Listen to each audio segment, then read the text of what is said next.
Hello, and thank you for tuning into the Jones Health Law YouTube page. My name is Jamaal Jones, and I'm the principal attorney for Jones Health Law. I specialize in health law and business law for various different healthcare professionals, healthcare providers, healthcare facilities, and healthcare entrepreneurs. Today, I would like to take a little time to discuss what you should do as a provider if your DEA number or NPI number has been lost or stolen by an employee. Most doctors have various licenses that provide them with unique identification numbers. If any of these identification numbers find their way into the wrong hands, it can be detrimental to the healthcare provider's practice, their patients, and the public. Doctors hire support staff to run their practice efficiently by performing tasks that they don't have time to do or don't have the training to perform. This employee-employee relationship requires a certain level of trust from both parties because a bad act by either party can have a negative impact on the other party's license, privileges, or reimbursement for services. Some of the support staff working in a doctor's office may have access to HIPAA-protected information and a doctor's unique identification numbers, such as his NPI and DEA numbers. What should you do if one of your employees steals your DEA number and uses it to self-prescribe controlled substances through e-prescribing or traditional prescription pads? What if they use your DEA number to order controlled substances for the practice without your knowledge or consent? Doctors should also be concerned with their potential liability for the unauthorized use of their DEA numbers.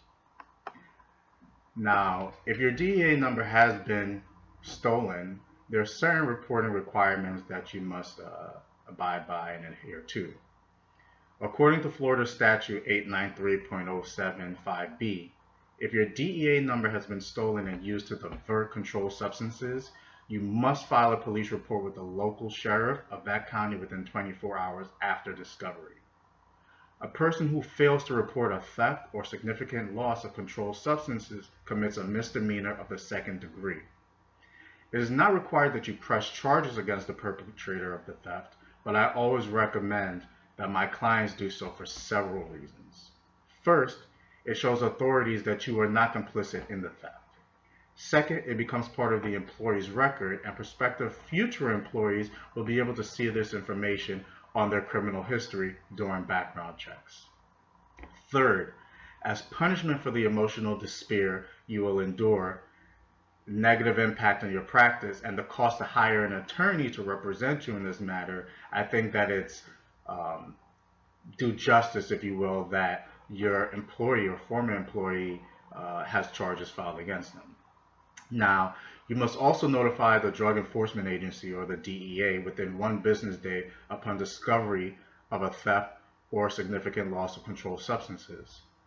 Upon discovery means that a report should be filed once the doctor has made a good faith effort to determine whether a theft has in fact occurred. To determine whether a loss is significant, the DEA provided the following factors in 21 CFR section 1301.74C. That's the Code of Federal Regulations. Number one, or first, the actual quantity of controlled substances lost in relation to the type of business. 2, the specific controlled substance that is lost. 3, whether the loss of the controlled substances can be associated with the access to those controlled substances by specific individuals, or whether the loss can be attributed to unique activities that may take place involving the controlled substances. 4th, a pattern of losses over a specific period of time, whether the losses appear to be random and the result of efforts taken to resolve the losses, and if known. 5, whether the specific controlled substances are likely candidates for diversion. And 6, local trends and other indicators of the diversion potential of the missing controlled substance. These 6 factors are not exhaustive and should be taken into account with other factors where appropriate. According to 21 CFR section 1301.76 B. The DEA is implementing regulations for the Controlled Substances Act. All DEA registrants must complete DEA Form 106 and submit it to the DEA electronically. You were able to do so by mail, but recently the DEA has required that you submit it electronically, even though there are DEA Form 106s in PDF format that are still floating out there. I think that it's in your best interest for your client or for yourself to submit that electronically. Once submitted, the DEA will begin the investigatory process and contact you to obtain additional information.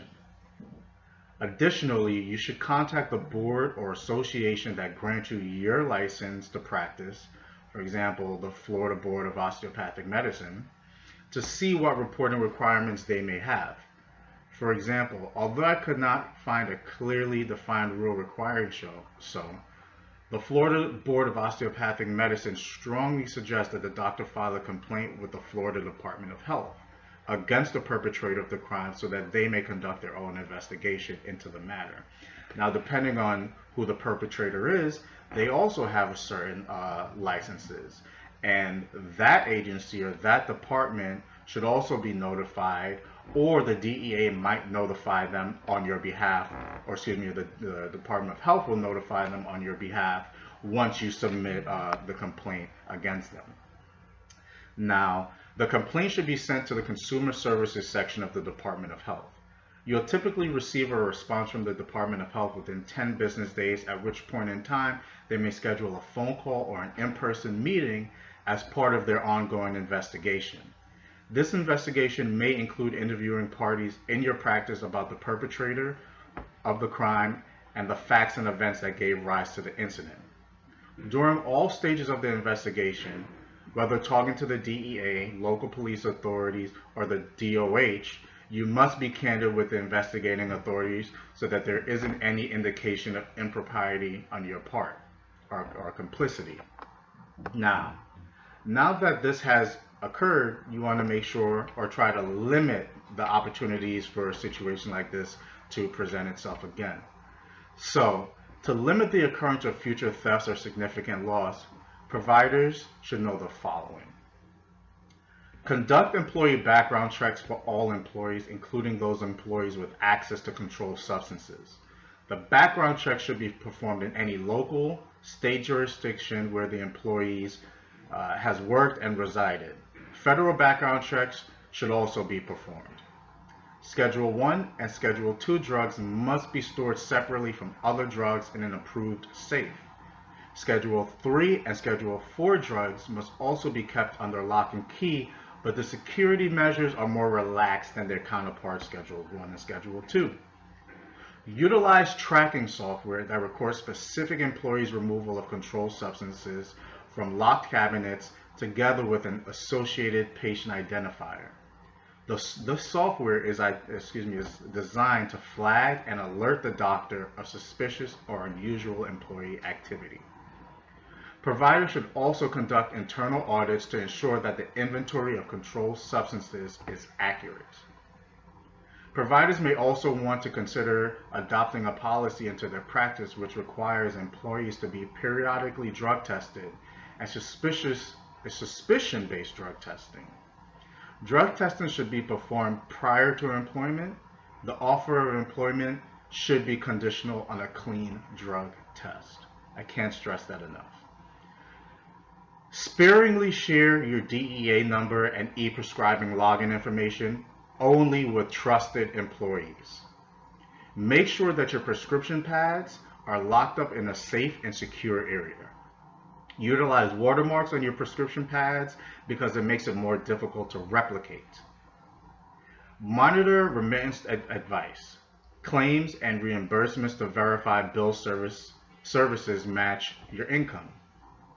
Observe and take notes of erratic or unusual behavior by an employee, such as lying or mood swings, and physical abnormalities such as track marks or points of needle insertion into the body, excessive sweating, pale skin, red face with red eyes, etc. Should also implement a training program to educate staff on controlled substance diversion. Again, this isn't an exhaustive list, but it's just an idea of some of the precautionary measures that you as a provider should take to limit the opportunities for these types of bad acts to occur, again, in your practice or facility. If you're unable to determine whether a theft of controlled substances did in fact occur within 1 business day, you should err the side of caution and file a report with the DEA and other appropriate authorities immediately. It may also be necessary to notify the Center for Medicare and Medicaid Services. If you fail to timely report a theft or significant loss, you may face penalties and fines or any other remedial actions that the authorities deem are necessary. If any patients were affected by the theft, you must determine how to appropriately notify your patients. Make sure to gather any documents or evidence that can be useful for authorities during their investigation. Any theft of prescribing pads or prescription pads should be reported to the Board of Pharmacy. Now I'd like to take this time to thank you for tuning in and looking at my YouTube video. If you have any questions, please feel free to contact me. Again, my name is Jamaal Jones. I'm the principal attorney for Jones Health Law. Our offices are located at 3390 Mary Street in Coconut Grove, Florida. Or you can find out more information about myself or our practice at www.joneshealthlaw.com. Or you can call us at 305-877-5054. Emails are also great. My email address is jrj@joneshealthlaw.com. I'd like to thank you again for tuning in. Have a great day.